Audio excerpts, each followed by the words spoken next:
So here I am thinking that one of the worst case scenarios might be that hybrid warfare has taken a new turn of events. In all frontiers of mankind, warfare included new strategies are developed quickly and new weapons developed quickly also. So I guess the most foreboding, but not necessarily the most likely. In fact, I'm hoping it's the least likely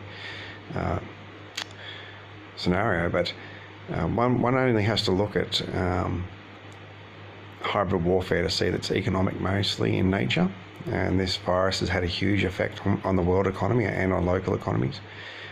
And in the modern age, whoever rules the economy rules the earth, basically.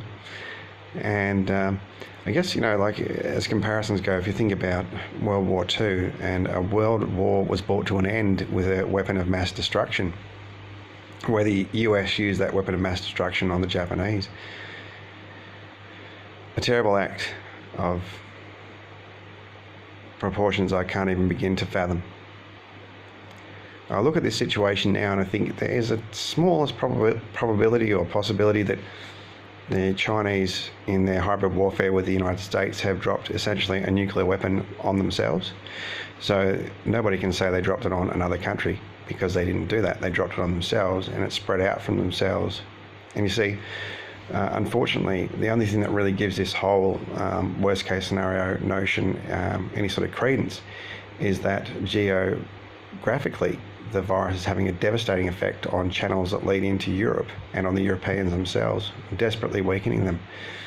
There's not much talk about how it's affecting the Russians. They seem to be doing okay.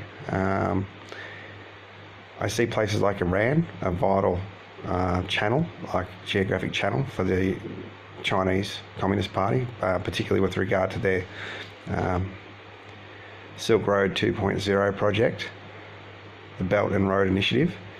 And basically this initiative is an economic corridor through the Middle East into Africa. Where are they receiving the most resistance with regard to building the infrastructure? The Middle East. Where are they getting the least resistance? Africa. That's fine. So drop a weapon of mass destruction on your own people, as devastating as that is. Let it spread out, but it's designed, it's a new weapon, it's designed to kill discriminately, not indiscriminately. So it targets certain ethnicities, certain blood types, certain genomes, and effectively creates a tunnel geographically creates a tunnel through the sheer fatalities, through places like Iran and Italy and into Europe, into Greater Europe. Weakens the entire Western world, weakens the democratic process, weakens all economic bonds. Basically, it levels a playing field economically, and it brings to bear great power movements with Russia and China and the US in particular. This, I hope, is the thing that did not happen deliberately, because there is a possibility that it could benefit the Chinese people as a geopolitical movement, and with regard to their facing the other people of the earth, whether enslaving them or trading with them or sort of treating them with semi-respect, because unfortunately there is a single-mindedness amongst the Chinese people. The sun rises in China, and as far as the Chinese are concerned, as best I can tell, it should rise the same way everywhere. So I want to reach out through this post and say that if it reaches ears that actually were responsible in a way that I've described here, and I truly hope that I'm very, very, very, very, very wrong about this, then please show compassion, not just for yourself, but for your loved ones and the loved ones of other people. You show compassion for other people, like other people in other countries. We make mistakes.